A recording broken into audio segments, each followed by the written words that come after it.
ఓం శ్రీ మహాగణాధిపతయే నమ. ఓం శ్రీ సాయినాథాయ నమ.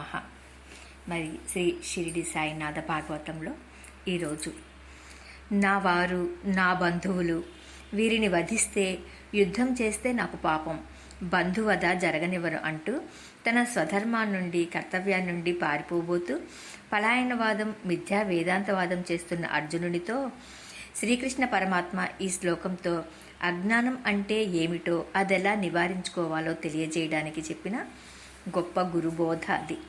నానా, మానవ శరీరం పంచభూతాత్మకమైనది, వాసనామయమైనది.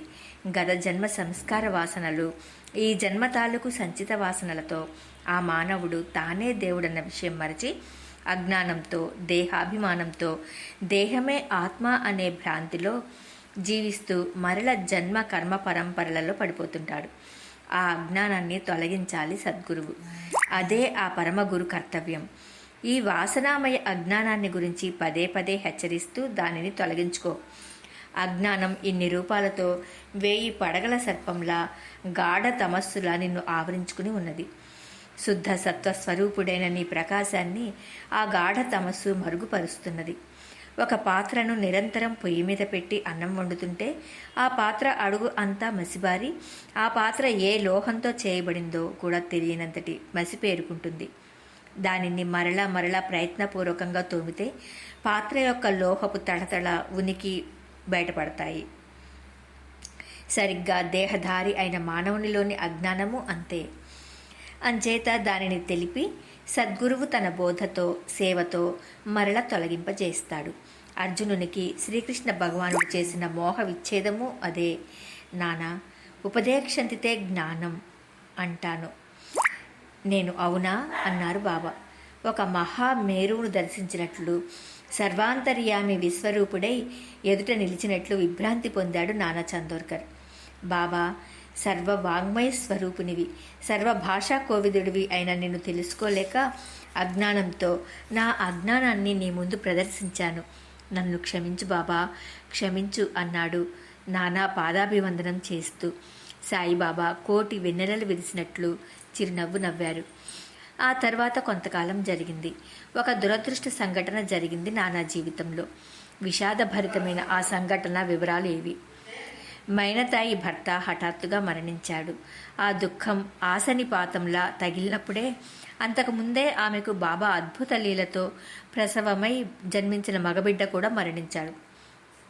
నానా చాందోర్కర్ కుటుంబం కుదేలైపోయింది ఈ సంఘటనలతో. ఒక్కగానొక్క కూతురికి తరుణ వయసులో వైధవ్యం దాపురించి ఆమె జీవోత్సవంలా మారడం, పోనీ ఆ పుట్టిన బిడ్డనైనా చూసుకుని ఊరట పొందుదామనుకుంటే ఆ బిడ్డ కూడా మరణించటం ఆ కుటుంబాన్ని జీవస్మృతులను చేసివేసింది. ఆ కాలపు కట్టుబాట్లను అనుసరించి మైనతాయికి మరల వివాహం చేసే ఆశ గాని, అవకాశం గాని లేవు. ఆమె ఆ తరుణ వయసులో అన్ని అలంకారాలకు దూరమై కేవలం తెల్లని వస్త్రాలు ధరించి ముసుగు వేసుకుని ఎవరి కంటా పడకుండా, ఏ శుభకార్యాలలో పాలు పంచుకోవటానికి వీల్లేకుండా ఆహార నియమాలు ఆచరిస్తూ సజీవ సమాధి చేసినట్లుగా మారిపోయింది. ఏ ఆశ చూసుకుని తాను బ్రతకాలంటూ మైనతాయి దుర్భర శోకం తల్లిదండ్రులుగా బయాజీబాయి, నానా చాందోర్కర్లకు చూడలేకపోతున్నారు. నానా చాందోర్కర్ తనకున్న జన్మ సంస్కారంతో వైరాగ్యం ప్రోధి చేసుకుని మైనతాయిని దగ్గర కూర్చోపెట్టుకుని ఓదార్చుతూ, ఇక నీ జీవితం బాగ్బాకు అంకితం చేయి తల్లి, మన ఇష్టదైవాన్ని ధ్యానించడం, నిరంతరం ధ్యానం, యోగం అలవర్చుకోమ్మా, నేను నీకు ఆ పద్ధతులు నేర్పుతాను అనేవాడు అనునయిస్తూ. ఆమె మనస్సు అలా దైవం మీదకు, దృఢభక్తి వైపు మరలించాలని.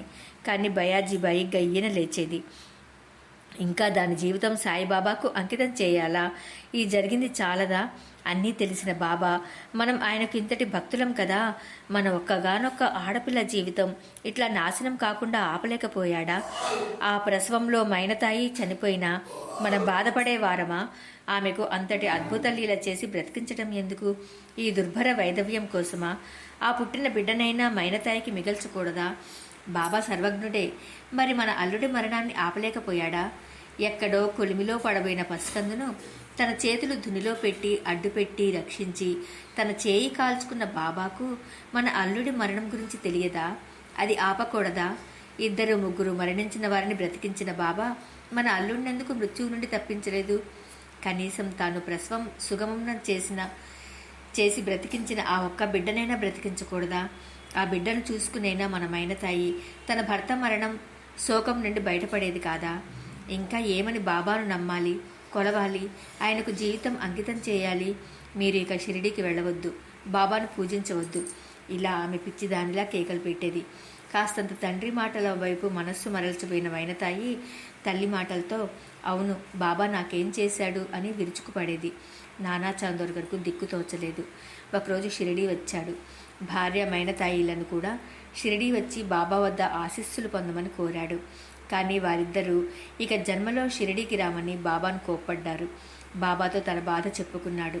అంతేకాదు, నేను మీకింత సేవ చేస్తుంటే నాకు మీరిచ్చిన బహుమతి ఇదా బాబా? నేను మీ ముఖ్య భక్తులలో ఒకరినని చెప్పుకున్నందుకు, ప్రజలు అనుకున్నందుకు మీరు నాకిచ్చిన కానుక ఇదా బాబా? మీరు వేదాంతంతో సర్దుకున్న నానా చాందోర్కర్, మీలాంటి భక్తులకు ఇలా జరిగిందేమిటి? మీ సాయిబాబా చూస్తూ ఊరుకున్నాడేమిటి అని కొందరు బంధువులు, దాయాదులు కావాలని నన్ను హేళనగా, తిరస్కారంగా హేళన చేస్తూ మిమ్మల్ని, మీ మహాత్మ్యాన్ని కూడా విమర్శిస్తుంటే పుండు మీద కారం చల్లినట్లుంది బాబా అన్నాడు వేదనగా, నిష్ఠూరంగా. బాబా అతడి వైపు నిశితంగా చూశారు. మసీదులో ఉన్న వారందరినీ ఏదో మిషలతో పనులు సృష్టించి పంపివేశాడు. ఏకాంతంగా తాను, నానా చాందోర్కర్ మసీదులో మిగిలిపోయారు. అప్పుడు బాబా అన్నారు, నానా, ఇన్ని సంవత్సరాలు నాకు సేవ చేసి నీవు తెలుసుకున్న జ్ఞానం ఇదేనా? నాకు నీవు చేసిన సేవకు నీవు ప్రతిఫలం ఆశించావా నానా? అది సర్వచరాచర కోటికి అనివార్యమైన మృత్యువును నీకోసం, కేవలం నీ సంతోషం కోసం, నీ కూతురు మైనతాయి సంతోషం కోసం ఆపి సృష్టి స్థితి లైల క్రమాన్ని తలక్రిందులు చేసేంతటి అతి విలువైన ప్రతిఫలం ఆశించావా? ఇప్పుడు ఆలోచించు. ఇంత స్వార్థంగా ఆలోచించిన నీవు నిజంగా నా భక్తుడవా? నా తత్వాన్ని అర్థం చేసుకున్న జ్ఞానివా? మహల్సాపతికి నీ అంతటి డబ్బు, శాస్త్ర పాండిత్యం, ఉద్యోగం లేవు.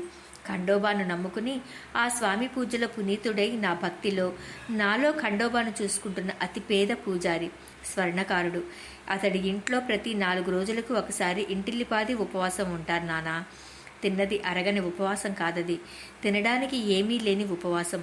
ఇన్నేళ్లుగా నా వద్ద ఉన్నాడు. ఏనాడు తన భుక్తికి జరిగేలా చూడమని కోరలేదు. అతడి భార్య మహాసాధ్వి.